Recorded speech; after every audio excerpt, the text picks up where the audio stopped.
From the arena to the front office, this is Scoreboard. I'm Chris Titley, and each episode brings you stories from the game of sport, where mindset, money, and meaning shape what comes next.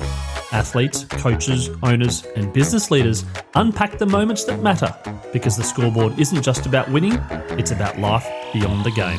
Now let's get to this week's episode. Hi, it's Chris Titley, and on today's episode of Scoreboard, the podcast, I'm joined by Phil Mooney. Phil, thank you so much for being part of the series.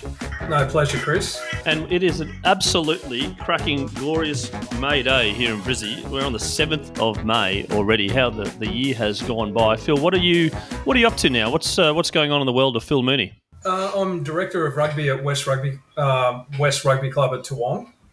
In my role, or at West is a club that our youngest players are in the puppy pack, so they're 3 years old, all the way through to our bullfrogs, who are the golden oldies. So we're a large club. We're based here at Toowong.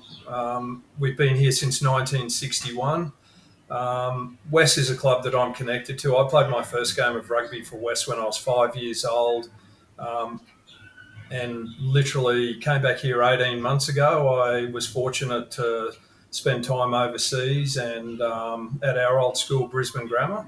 An opportunity presented itself, as I say, 18 months ago, and it's given me the opportunity to come back and work in a terrific community-based club. Yeah, Phil, the opportunity, we'll touch on a few sort of where your career has taken you, but the opportunity to come back to club rugby in a time when rugby is probably not at its peak in terms of popularity at the highest level, but grassroots is still pretty strong. It's a global game, so you've got huge interest globally, but coming back to Australia, we haven't won the Bledisloe Cup for 23 years. We haven't had a World Cup win. A few things going on at the top in terms of the administrational changeovers, etc. Why back to club rugby for you? Yeah, look, as I say, I've always had an emotional connection to West. So I grew up playing my rugby here. My father had coached here prior to me being born. So as I say, it was a club that I have deep connections to. Even when I wasn't directly involved here, it was a place where my two sons played. When I was living in different parts of the world, I always followed West. Prior to coming here, I'd been working at Brisbane Grammar. I had a great experience working there, but I just felt like I wanted to come back to grassroots rugby, where I guess the sole offering is rugby union, something I'm extremely passionate about. The opportunity presented itself at the right time, and as I say, I'm very fortunate to be back here at my junior club and my senior club. And Phil, the interest in rugby, you mentioned that your dad was involved in coaching and at the club, etc. Where did that interest come from? Can you go back to the early days? I remember picking up that first game or the first game of footy that you're like, this is pretty cool. Yeah, my father played for the Wallabies, and ironically, Dad was East's first Wallaby. When he and Mum got married, they moved over to the western suburbs, over to Indooroopilly initially, and then Chelmer. Dad was asked to come down to West to help coach the under-19s. I was literally a toddler, used to tag along with him. I think initially Dad wanted me to play soccer. He sort of felt that would be good developmentally with spatial awareness and using both feet, but I didn't actually get to soccer. I played my first game of rugby here at West as a 5-year-old. Was bitten by the rugby bug very early, and as I say, West was always my club. Yep, and as a player yourself, how did you evolve as a player in terms of the game and growing up and through your teenage years, etc.? Yeah, look, I consider myself fortunate, Chris, in terms of the opportunities that were available to me as a young boy growing up.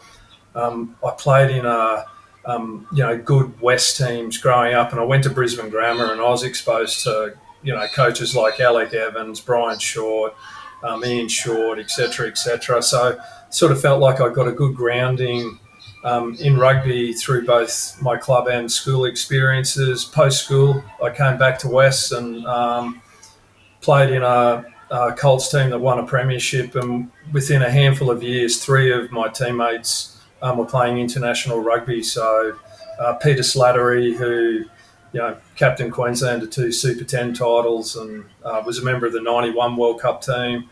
Brian Smith, who played for 2 countries. Smithy went to Oxford to study and played for Ireland. And Paul Carrozza, who went on to play for the Wallabies. From there, moved into the first grade side where, ironically, Alec Evans was the coach who, as I say, coached me at Brisbane Grammar. And first year in first grade, we won the first grade premiership. So I sort of feel like the timing was good for me, and I was exposed to some really good coaches and some great players at West in that first grade team with the great Roger Gould, Bill Campbell, Troy Coker, Julian Gardner, Tim Lane, guys that were members of the Grand Slam Wallabies team, the last Wallaby team to win the Bledisloe over in New Zealand. So, great times. You mentioned Alec Evans, and he's actually featured on a number of podcasts in regards to the mentorship and the coach, and Fletcher Dyson more recently was talking about Alec Evans. It seems like there's an enigma, a legendary status around Alec. What do you think Alec did as a coach to have such wonderful buy-in and players, and particularly for yourself being coached under him? Well, I think Alec had many strengths. Number one, he was an extremely hard man, and he set really high standards from a skill perspective, from a training and preparation and playing perspective. But outside of that, Alec was a fantastic mentor because I think he invested in us as individuals. He knew what we were doing away from rugby. He knew our family stories. So whilst he was hard, as I say, he was certainly invested as us as individuals. And, you certainly, when you were in a team coached by Alec, you wanted to do as well as you could for your teammates, but for Alec. And from your point of view in regarding to take these nuggets of gold and also to understand what makes a good coach, where did your interest in coaching start? Well, Chris, I guess I was a little bit like a lot of people. I fell into it. My last year, I'd been the first grade captain and was I was in my early 30s and tossing up whether to play again or not play again. And West couldn't get a Colts coach. Clearly they had other players that could play first grade rugby. So I thought, I'll put my hand up to coach. I wanted to be involved with the club. I wanted to stay involved with the game. So as I say, put my hand up to coach, and it started from there. I coached the Colts for 4 years. I then progressed through and coached first grade for a handful of years, and through timing and opportunity, was able to be offered other jobs, beyond that. Rugby seems to be such a big part and pivotal part of your life. I'm curious to know your relationship with rugby, how that's changed over time. Yeah, it's interesting. I also, growing up, played a lot of cricket. So I played first grade cricket as well, and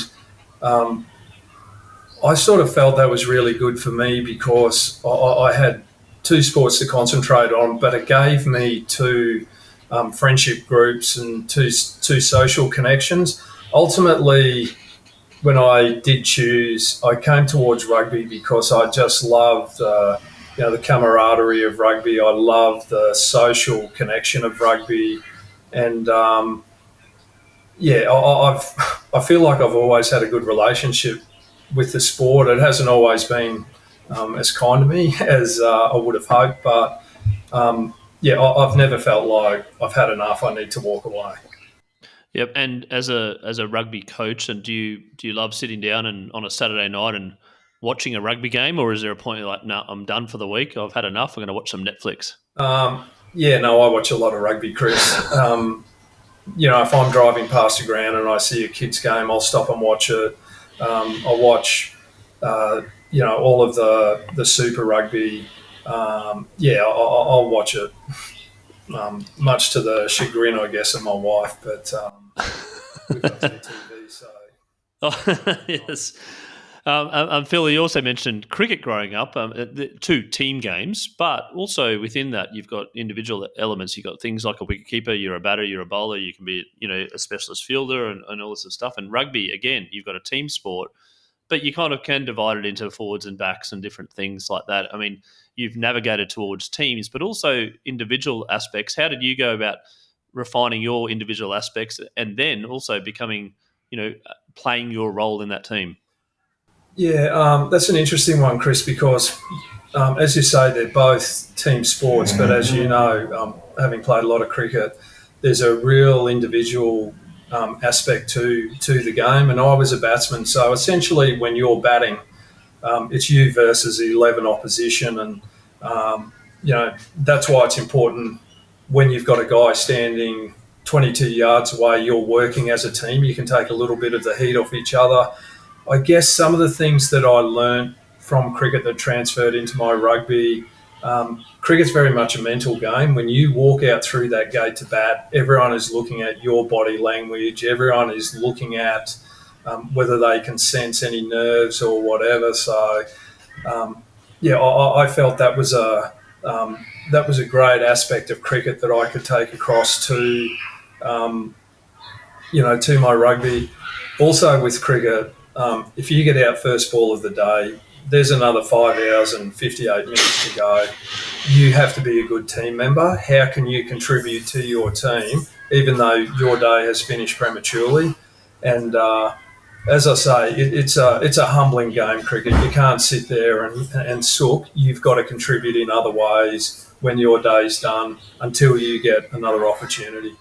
And when you talk about a coach of rugby and you've got the 15 players on the field and you've also got the bench and coaching is changing and whatnot, etc., and managing egos and managing conflicts and different roles, etc. How much time do you spend on that as a coach in terms of like defining the roles of people or managing player conflicts and egos? Yeah, Chris, that's a really good question. I think that everyone who's in a team wants to feel that they're contributing to that team, but we're all different. So you have to refine and modify your approach to individuals. One of the significant changes from when I played to now is just the diversity of the young men that I'm coaching.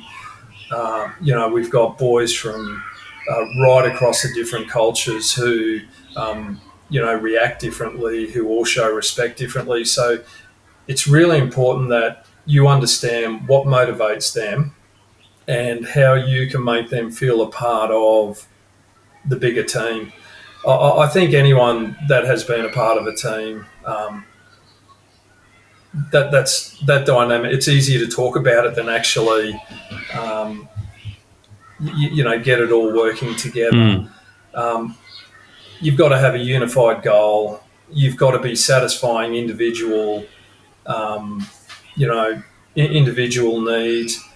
But I think you just have to be really clear. These are the behaviours that are acceptable. It is a team first game, so this is how you need to put your team's aspirations or needs ahead of your own. And it's a great challenge that I enjoy. And every team that I've ever coached is different. And as you were growing up, we weren't in an era of professionalism, and the money continues to compound in terms of the athletes and the coaches as well, and the support staff and clubs and the business of money. But as there is livelihoods on the line in the professional era, have you found that a little bit harder to deal with, I suppose, when there is professionalism on the line and maybe you have a star player that's getting paid lots of money that sort of says, you can tell me what to do, it doesn't really matter, I'll probably get another offer 2 years later at a different club? Yeah, look, it's interesting. I know that, people of my generation and before, they talk about loyalty, and loyalty, once upon a time, if you grew up in Brisbane, you wanted to play for Queensland, that was the only team you ever played for. And, the guys that I mentioned earlier, there's some Queensland greats there. I'm sure they had opportunity to play for other teams, but the thought of, for instance, wearing a New South Wales jersey never entered their head. Now I think loyalty is when I'm with your team or your organisation, I will give you a full commitment for the duration of my tenure, but understand that I'll be looking for other opportunities as well.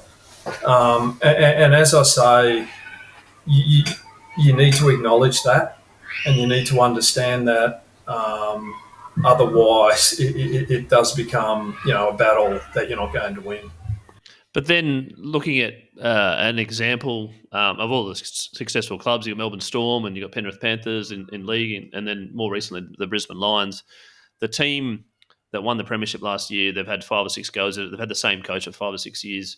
Broadly speaking, the same players. The buy-in for then now players going, well, they're a premiership winning club. I want to come and play with this group. Consistency, how important is that? I mean, touching on your point of being loyal, then consistency must be something that, as a coach, you must be thinking about. Yeah, absolutely. Continuity of selection and programs is really important. I sort of feel like, some of the very best players that I've been fortunate to coach, it wasn't about the money. Yes, that is important, and they understand that, careers are only for a finite period, and injuries and things like that. But winning is really important to them, or being in a program where they feel valued and being in a program where they have the opportunity to consistently contend. So the teams that you've mentioned, the Melbourne Storm, they, from the outside, have very set standards that players and staff need to adhere to. And, having read and watched a little bit of Craig Bellamy, the sort of player that he likes are players with really high work ethics who are prepared to, be good listeners, ask good questions, work really hard. And I think ultimately that makes them coachable. And I think any coach you speak to can cite the example of the star player who didn't buy in. So they were either not selected or they departed the program. So that is really important, as I say, that people are coachable, people buy in, and, they have the right work ethic. We talked about your relationship with rugby and through your, when you were a child to where you are now. I'm also interested to know about your relationship with winning, where winning is in terms of your relationship with winning versus losing. Yeah, look, it's that's a really good question too, Chris. It's I sort of feel that it is contextual. It's if I'm coaching an under-10 team, we're not playing for the World Cup. We're trying to develop a deep love of the game and give young boys and girls the opportunity to experience what's great about the game. I sort of feel like sometimes some junior coaches put winning to the forefront to the detriment of the code and to the individuals they're coaching. When you are coaching at the elite level, winning and losing, makes or breaks careers. So that at the top level, they are playing for World Cups. So that becomes really important. As I say, where I'm coaching now with West Colts under 20s, I'm trying to provide an experience for young men who, hopefully they stay here at West and they progress to grades. Some have the ability to play first grade and beyond. Some will play second and third grade and contribute to the club over a long period of time. I sort of got a theory, Chris, with club footy. There's 2 types of players. There's recreational and aspirational. And sometimes people make the assumption that all of your first grade are aspirational and your second and third grade, for instance, are recreational. I know a lot of really good rugby players in first grade teams around Brisbane who have, extremely high-pressured careers, in law, in finance, in medicine or whatever. They love rugby. They're good at rugby. Rugby's their recreation. I know a lot of players that are in second and third grade who physically haven't quite developed yet, but they aspire to play at a high level. So it sort of goes back to an earlier statement. You need to understand individuals' needs and motivations and you need to be able to cater to both of them, without making a broad brush assumption. On the aspirational side, moving to the next level, the highest level, playing grade football from the Colts and then up into the professional era. What do you think it takes to become a really good high performance rugby union player? Yeah, look, I reckon, Chris, if you just take a step back, I sort of feel like, and once again, I know you played different sports growing up. I sort of feel like some young people specialise too early, and getting an experience with multiple sports is really, really important. And getting an experience or having balance academically is important. The margins are pretty tight. I've seen some players who I thought at a national under-19 level would, become really, really good international players that didn't. And I've seen guys that did become, successful international players. And I thought, well, I didn't see that one. As I say, I think it goes back to balance. You need to have good balance to your life. It can't just be rugby. They need to be resilient.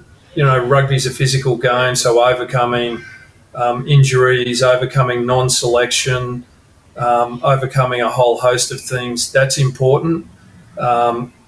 I sort of feel like the best ones I've seen have had really good work ethics.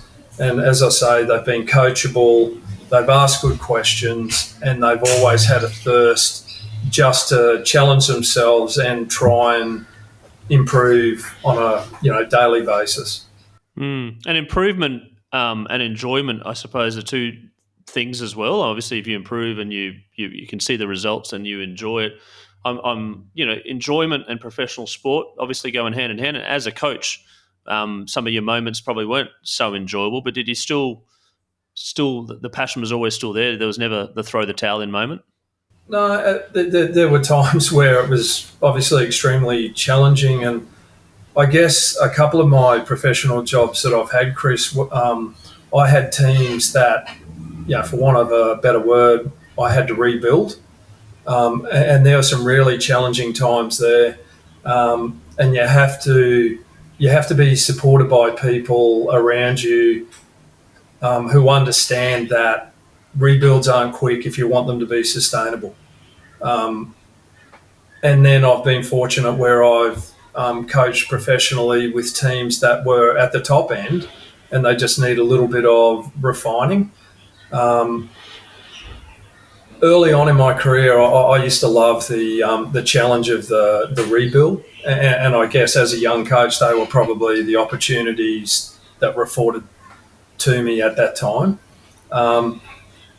They can be tough times, but as I say, if you have your vision and you have the right people around you, it's the old cliche. When you leave, you want the jersey to be in a better position than when you received it.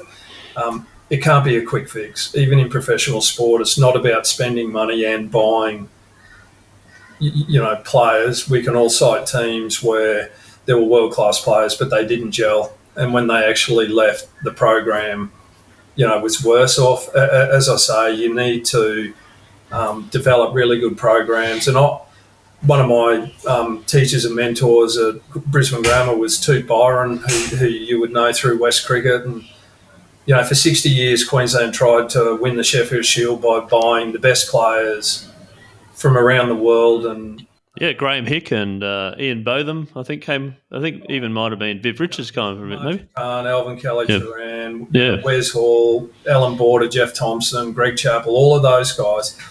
And Toot pumped a lot of resources into the grassroots, into the pathways, so the under-17. The emerging players, yep.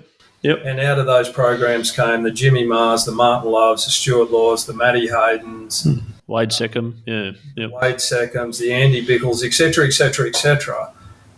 And Queensland won 6 of the next 10 Sheffield Shields. So developing your pathways is a key to having success at the top end. So you have to invest below, whether it's grassroots or whether it's professional, to ensure that you have the right people coming through, and that's players, coaches, management, medical, all of that. And let's touch on rugby union there for a second about grassroots. We've got multiple codes here in Australia, and at the grassroots you can name things like Auskick, and the AFL is rising in terms of the participation numbers. Rugby, I'm not too sure about the participation numbers, but certainly as a sport at the highest level has come down. So investing in grassroots.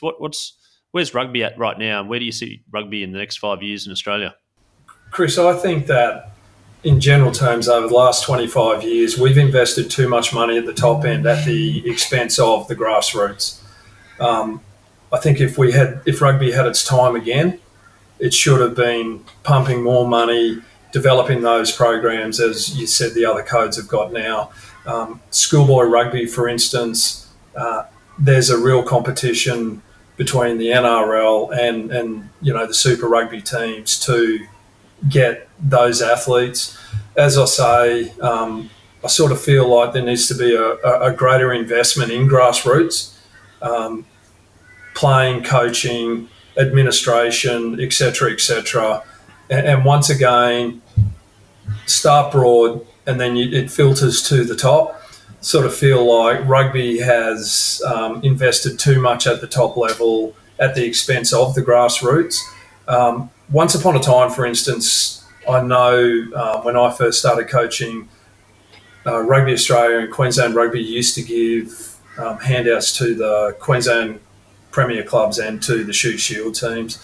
Then when finances became tight, that stopped. That was actually good because clubs had to become more self-sufficient. Clubs had to develop their own income sources. Clubs had to develop their own systems. That said, now there needs to be more investment. Where rugby is going to be in 5 years, I guess it's, you talk about sliding door moments. There's another or two extra NRL teams about to enter the market. In rugby, we've got the British Lions, we've got the World Cup, men's and women's. Then we've got the 2032 Olympics with the Sevens. So rugby has an opportunity, I feel, to get to the public forefront again, hopefully make some money, bank that money, develop some income streams that aren't, so it's not a subsistence existence at grassroots level, and we can filter it back and develop, as I say, the next players and coaches and administrators, etc. Do you think also there's been an element of, when we were growing up, there was this idea that there was a couple of sports obviously on TV and free to air, etc. But then the US sports and things were a bit distant, and we had to sort of wait till 10:30 and watch Sports Tonight and Bill McDonald to try and get some highlights, or Wide World of Sports on a Saturday afternoon to see what was happening in the NBA with Michael Jordan, etc. But kids growing up now just have this choice of globalised sport, globalised teams. They know that the Bayern Munich, actually my kids to a point are now at 12 years old are talking about the IPL, talking about that, following the IPL teams and jumping on KO and watching a mini. And I was like, wow, that's taken away from other sports potentially. Yeah, absolutely. There's way more choice for viewership. There's probably way more choice for participation as well for young boys and girls. So it's a highly competitive market, and I think the rationale from Rugby Australia or the Australian Rugby Union was always, in this competitive market, we need the Wallabies winning, and that will keep eyeballs or bums on seats. The reverse has happened. But as you say, it's such a competitive market now. I know that when you turn up to rugby training, people are sitting on phones. They're watching, as you say, US sport. They're watching different things on TikTok. So how we relate, how we provide information as coaches, how we do reviews and previews to young people now is different to what it was, 15 years ago. And it's important, as I say, that coaching and organisations are aware of, these changes and where, we are providing those types of opportunities. Yeah, I just had a chat recently to Mal Watts, who was the CEO of the Brisbane Bullets, and he was really focusing on game day experience. And he said, like, I want kids to go, I want parents to go and kids to go to watch basketball and a game day experience. And they put these big screens up and there's lots of rock music in between and jumping up and down, etc. Rugby is not that type of game, but do you think game day experience for kids to go along and say, hey, I want to go watch the Reds or the Waratahs. I want to go, Dad, Mum, can I go to watch this Wallabies game? Yeah, 100%. No, as an example of that, Chris, I've got two adult sons now, and my wife was never really a cricket person. I could sit and watch every ball bowl for 5 days of a test match. I went to a Big Bash game with them, 10, 12 years ago, and to me it was music in between balls. It sort of drove me mad. But my two kids and my wife walked away saying, what a great night, without even almost knowing who won. So, the game now is a part of that game day experience, but it's not the whole game day experience.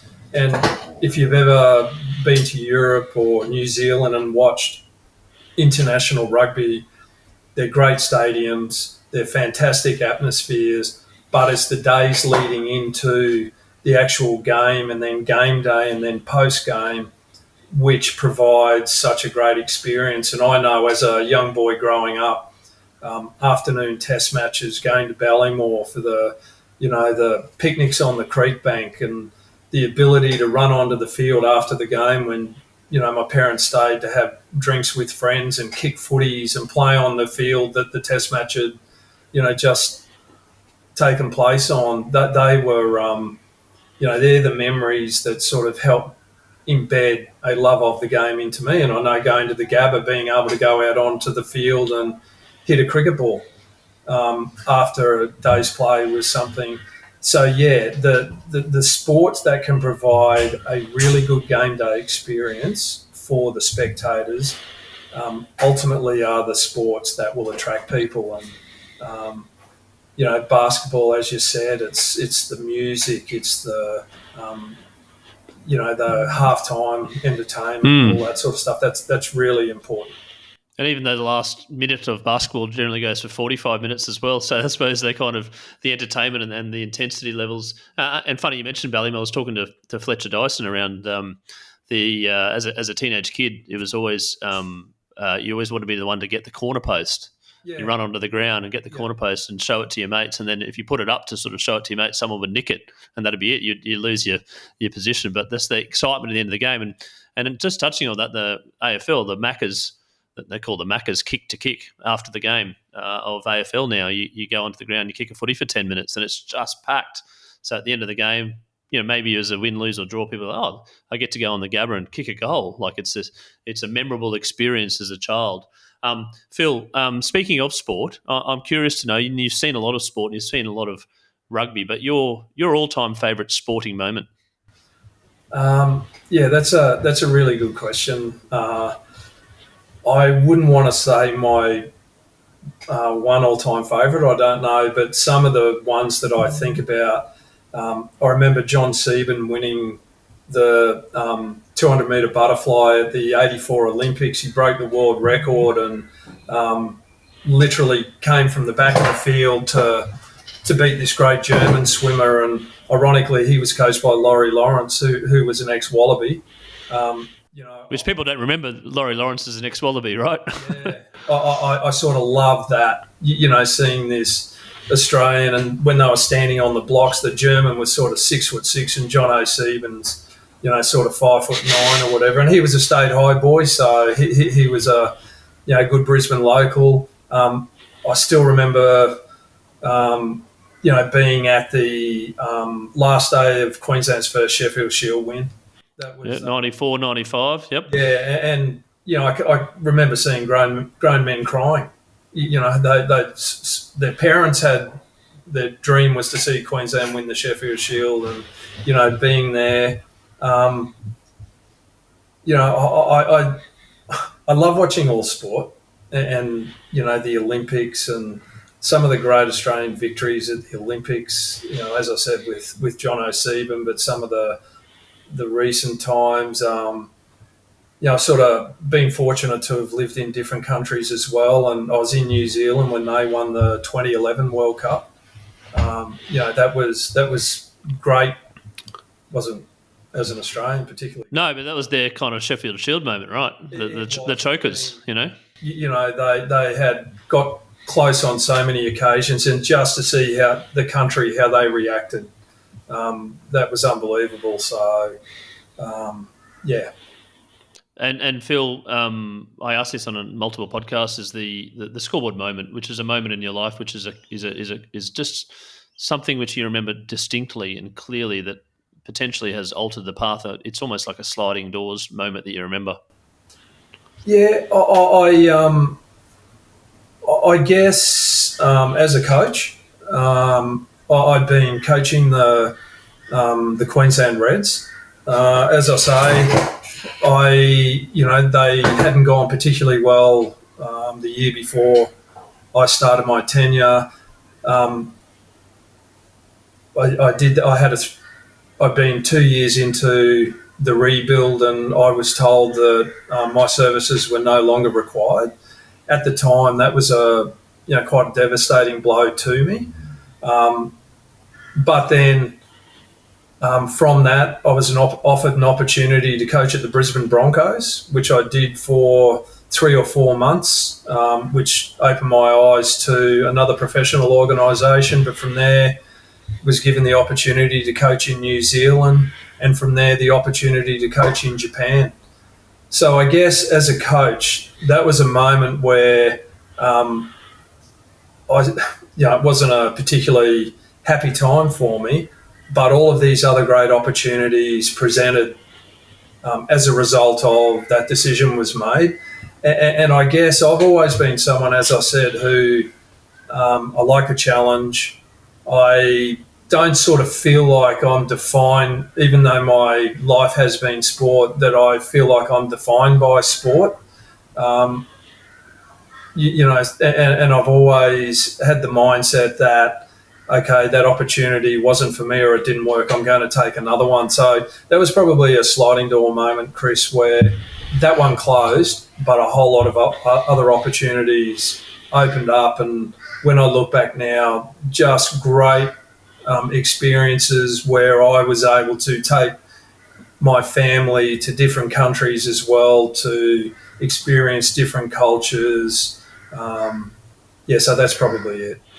I've got 2 final questions, and they're both on the same path. But one is, what's some advice for kids now in 2025 that want to play sport and potentially want to play at the highest level? And you can answer in any order. And the second is, what's some advice for parents out there that are watching their kids and supporting their kids on the sidelines and at home? The first one, I sort of touched on it earlier. Don't put all your eggs in one basket.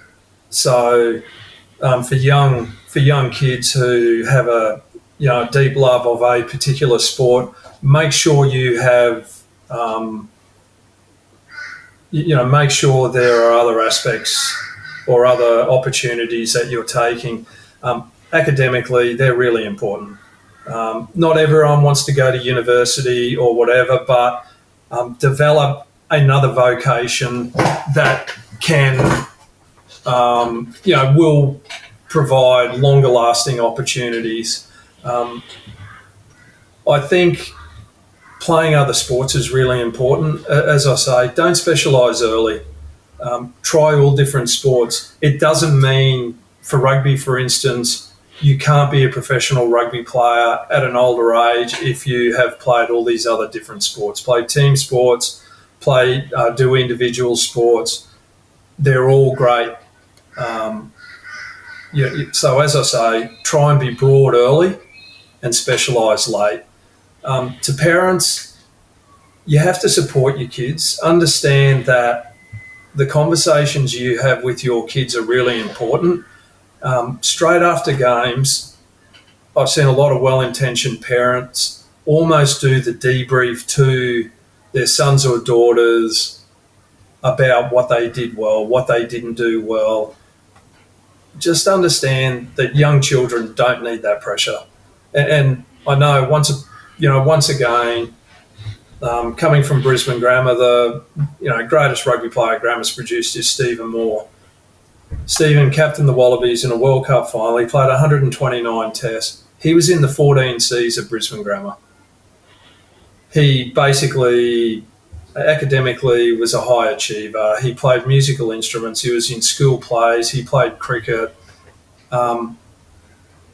He was able to be a well-rounded young man who obviously developed some physical qualities later on. Just support your children, give them opportunities, but don't let the sport define them. There's enough pressure on people and young kids now. They don't need it in the car trip going home or at the kitchen table. And what about some behaviour that you may or may not have seen on the sidelines of parents?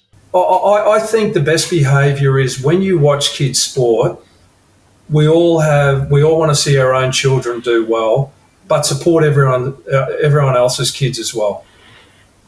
I think that's really important. That is role modelling really good behaviour. Look, I've seen, I think probably cricket has been worse in that regard. Some of the conversations I've had with parents around cricket, the pressure that they put on their kids, you can tell when they get out of their car that they're not going to score runs that day, or the back injury so they can't bowl isn't really a back injury. It's just the pressure that they're under. As I say, support your kids, understand that they all develop at their own rate, and the important thing is don't be defined by their sporting career. And I used to say that to parents, whether your son is in the A team or whether he's in the C team, that does not influence my opinion of them as a young person. They're still a good person in the C's. They're no better if they're in the A's. I'm here to try and give them a good experience, so hopefully they continue to play that sport and have the opportunities that sport presents. Phil, on that note, we'll leave it there. Thank you so much for being part of Scoreboard, the podcast today, and sharing your insights as a young player, firstly, of sport, and then as a coach of rugby union, and also as a parent, and seeing the lens, and also where we are now in 2025 with your role at West Rugby Union. I wish you all the best at West and the following years to come and the next phase of your life, and looking forward to following the progress. Excellent, Chris. Thanks for the opportunity to talk.